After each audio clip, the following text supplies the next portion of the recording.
Episode 7 of Invincible, all I have to say is, what the fuck?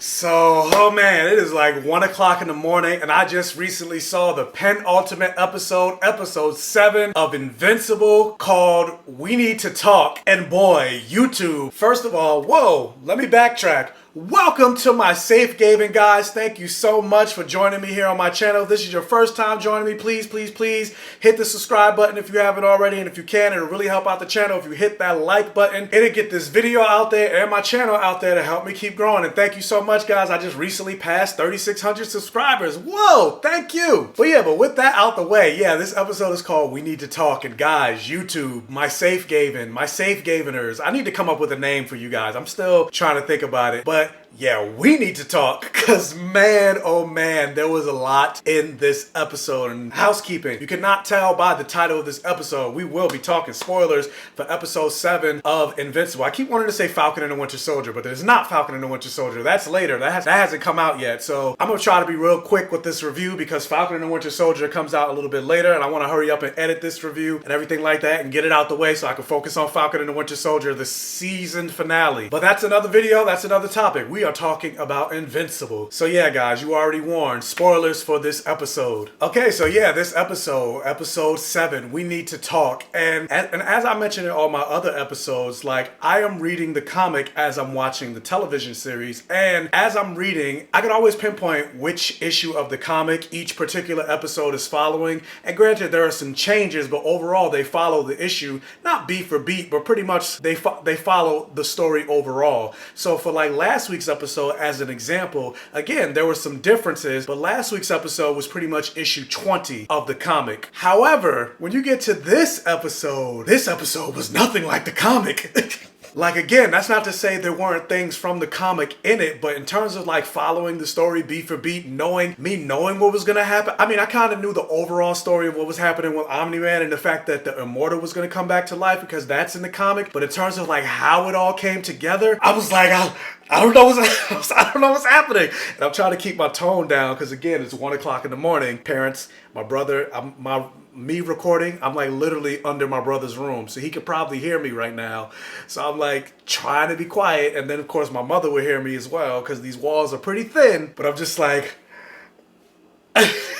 And the thing I loved about this episode is this episode felt so long. And I don't even think it was the longest episode. And the way I say that is because, and the reason I say that is because I was here for every single moment, but because there was this sense of impending dread or impending doom of Omni-Man getting to Mark, you were just sitting there like, oh my God, is it gonna happen? Is it gonna happen? And then every single moment where he kept getting distracted, or every single moment where he kept being stopped, and you're just wondering like, when is he gonna get to Mark in this episode? Is he not? Like, and then every single moment with the building tension, I was just like, I was squeezing my cheek. I'm squeezing my cheeks right now as I'm talking, and I'm just like, oh man, this episode was it just had you on a roller coaster ride the beginning of a roller coaster ride the whole time. You're just slowly going up, and you're just wondering when you're gonna get to the peak and finally drop. And that's usually one of the best feelings of getting on a roller coaster, because we know that anticipation is coming next week for the season finale, when we get to that peak of the roller coaster and it finally drops. But in terms of trying to pinpoint which issue of the comic this episode is, I would say that this episode is basically issue 10 of the comic book. Again, it is completely different from the comic book, but in terms of like the similar beats and Omni-Man coming to Mark saying we need to talk, the fight that he had with Immortal, all of that happens in issue 10. But all the other stuff with Debbie and Cecil and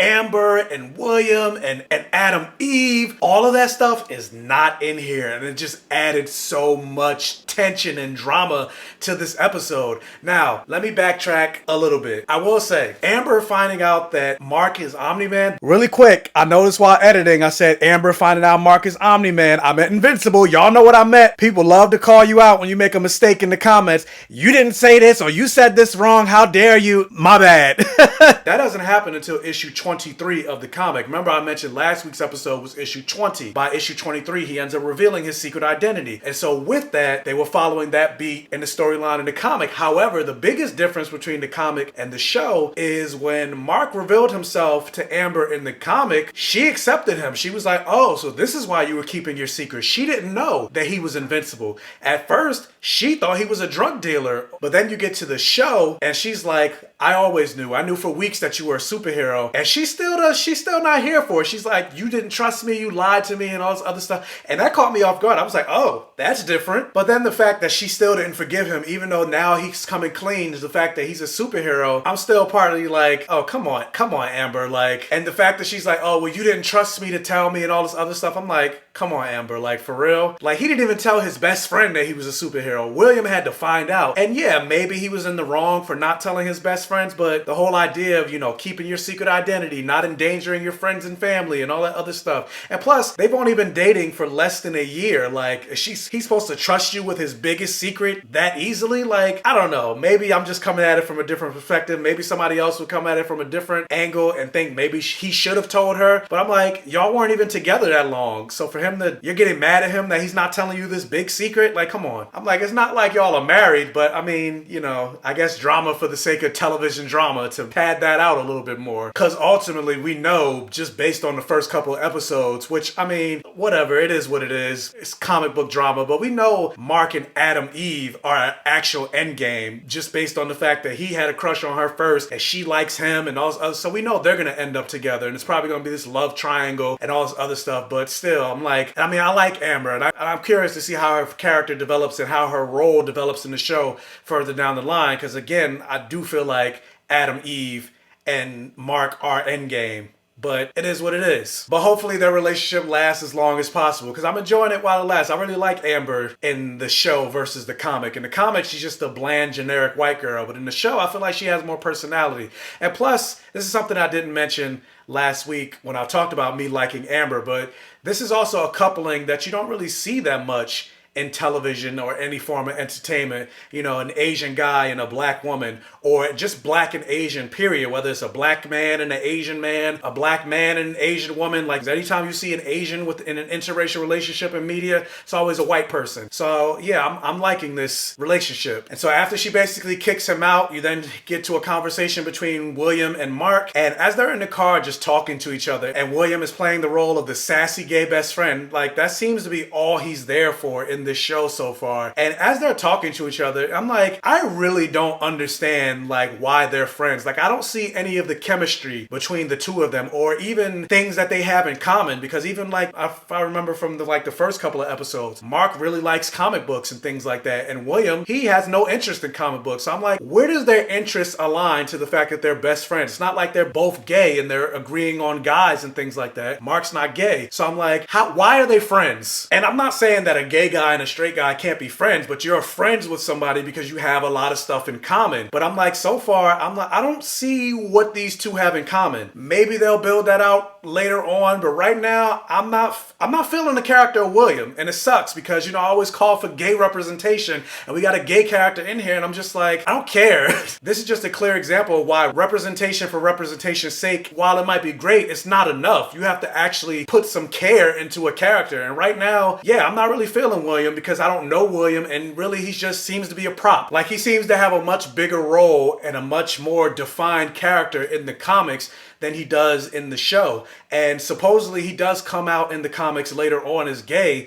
And granted, even though I'm a little tired of coming out stories, with the way they're treating William now, honestly, I would have preferred that. Because at least he'd have a more interesting story. But who knows, maybe later on down the line, granted, we only have one episode left of this season, but maybe seasons 2, 3, 4, however long the show goes, his character will get better. But right now, not feeling him. He's the weakest character on the show to me. And so yeah, we gotta talk about what's going on with Robot. Like, that was a spoiler for me, because again, issue 23, there's nothing like that in the comic yet. Actually, no, there is a slight tease to something that happens with Robot. In one of the issues, in issue 19, you see him talking to the baby in the container. But in terms of like any type of hints, regarding that, who that character was and what that's about. There's been nothing like that in the comics, so they really sped through a lot of robot storylines in the show. So this completely threw me for a loop. I was just like, what the fuck? And then not only just that, because beforehand, I think I was saying that I didn't think Robot's obsession with Monster Girl was romantic. I thought it was just more of a, I don't know, he related to her on some type of level because of what he said in episode, what was it, 3 or 4? I don't remember which episode it was, but when he said to her, like, I could totally understand what it's like when people see one thing when they look at you on the outside, but there's something else that's actually in reality on the inside. And so even with that, I was like, so is he part human? Did he used to be human or something like that? So I was kind of on the right track, but going even further into that based on this episode and based on his interaction and why he made Rexplode into a kid and his jealousy with Rexplode and Monster Girl. So I'm like, so he is in love with her in some ways. That's kind of creepy. And then in the way he was acting, I was like, so is he a villain? But then I'm like, I guess maybe he's not a villain because he completely told the new Guardians of the Globe, he told them the truth. He didn't leave anything out. So I'm just like, villains wouldn't do that, but at the same time, I'm like, this is pretty weird. This is the first time I kind of felt sorry or empathized with Rexplode because he's still a dick. He's still an asshole. But I was like, no, if I was him, I would be freaking creeped out too because this man literally violated you. He stole your blood without you knowing and he created a clone body of you. So basically, in many ways, you have a little kid walking around. It's kind of reminiscent of the relationship between Superboy and Superman, Connor Kent and Clark Kent in the comics, and how Superman was kind of weirded out when he first found out about Connor, and eventually he came around and got used to him. But yeah, like this whole thing was weird.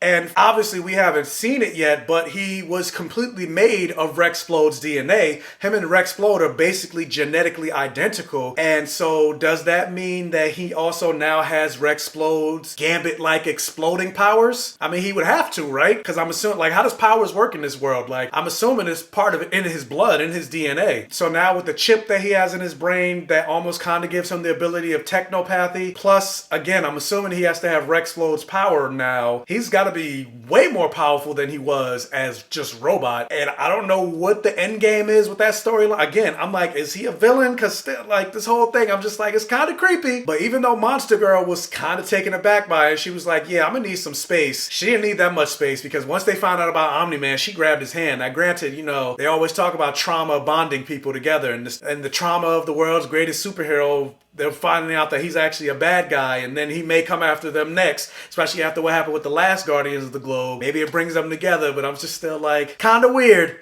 And so then you get to the butt clencher of this episode. The whole storyline and dynamic that's been happening with Debbie, Omni-Man, and Cecil. Oh my God. Like I was saying, in the show, they really stretched out everything that's been happening with Omni-Man for the sake of the entire season, because everything that happened with Omni-Man was done by issue 12. And so it's safe to say that based on what we know, and like I said, this episode was issue number 10, and being that next week is the season finale, I'm going to assume that issue number 12 is going to be next week's episode. And so with that, this storyline of Debbie trying to figure out what her husband was keeping from her and all that other stuff, that wasn't in the comic. Debbie didn't find out what happened to Omni-Man until issue number 12. Basically, kind of like when this episode, the whole world found out about Omni-Man. That's basically when Debbie found out about Omni-Man, when the world found out. And this whole cat and mouse like game that they were playing with Omni-Man and trying to stop him. And then when Omni-Man came home and he found those secret soldiers in his apartment and he just completely brutalized them. Again, the things I love in my fantasy are blood, sex, gore, and magic. And this show completely has that. And I freaking love every single moment of it. Every time a character just gets brutalized, I'm just like, yes, I love it. I don't know. I'm just a sick person. Even when it comes to video games, like I love video games with just some gratuitous violence.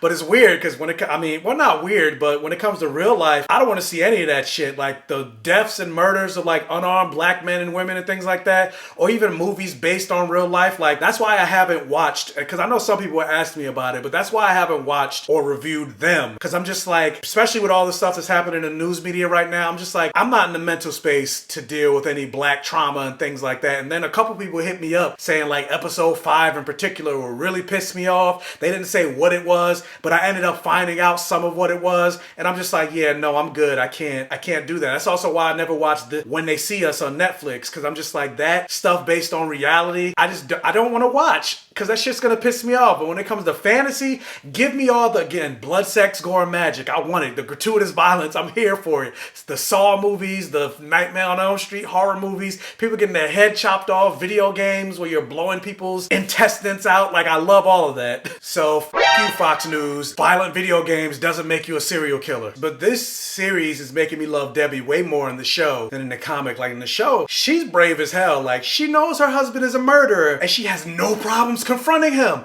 I'm just like, Deb, like, he might kill you. What are you doing? But I absolutely love her bravery. Not only did she confront him in the last episode, but she went up to her bed and went to sleep, told him to get out her house, knowing that this man could snap her freaking neck and has snapped many of necks. And she knows that. But I love it. I love her bravery. And I also love seeing that Omni-Man isn't one note. I mean, he is conflicted in what he feels like he has to do versus what he wants to do. I mean, even jump back to like, I think it was the first or second episode where he was telling his wife that he's almost kind of regretful that Mark developed his powers. He almost kind of wishes Mark didn't have his powers, because I feel like the only reason he attacked the Guardians of the Globe, because you know why now? Because Mark now has his powers, and now for whatever reason he feels like he has to complete whatever mission. I'm like trying to tiptoe around it, because again, I read the comic. I know what his end game is, what his mission is, why he did what he did. And so of course the whole time for this whole episode, it's the battle of who's gonna get to Mark first. Cecil knows if Omni-Man gets to Mark first and Mark actually joins his side, there's really no stopping them, because for the most part, even when they experimented on his blood, the Viltrumites are freaking invincible. Not Mark, because every single episode he's damn near getting beat to damn near death, but that's because he's a young Viltrumite. When obviously see what happens when Omni-Man,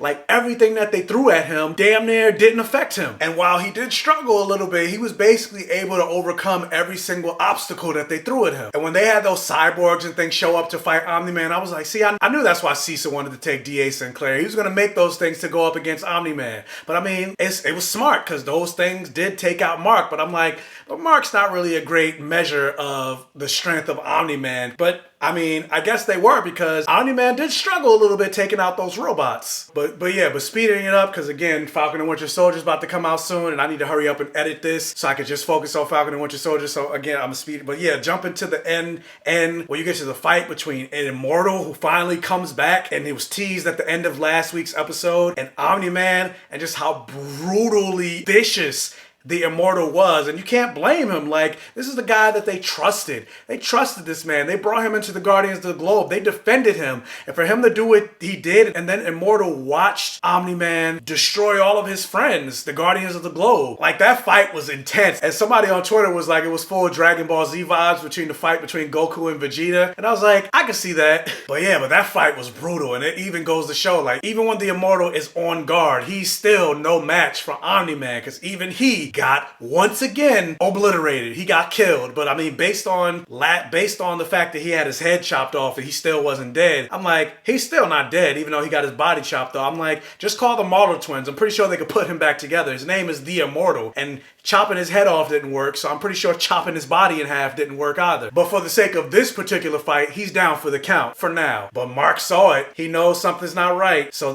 this episode ends just like issue 10 of the comic ends, right after Omni-Man kills Immortal, and Mark sees it. Mark is like, Dad, and Omni-Man turns to him with all the blood on him, all the blood of the Immortal on him, and he's like, we need to talk. And I'm just like, man. And then I just love how the episode ended with like no score. It just ended on a quiet note. All you really heard was like the breeze in the background, and I was just like, fuck. But yeah, this episode was great. This is my favorite episode of the entire season, but this episode means nothing without the buildup of the first 6 episodes. But this episode is definitely a blockbuster. I freaking love this show. I love the direction that it's going. I love reading the comic, and I can't wait to read more of the comic and then see more of the show. I can't wait to find out when season 2 is going to be released. Hopefully they don't make us wait too long, because yeah, I'm here for it. I'm here for it. And it's sad, because this next week is the final episode of Invincible. This week, today, in 2 hours is the final episode episode of The Falcon and Winter Soldier. And then what? Loki's not until June, so it's pretty much going to be a whole month really without anything. I mean, I'm pretty sure something's going to come out, but yeah. So I don't know. I'm going to have to find something. And I know Mortal Kombat also comes out today. I'm probably not going to be able to release my review for Mortal Kombat until maybe tomorrow or Sunday because, you know, today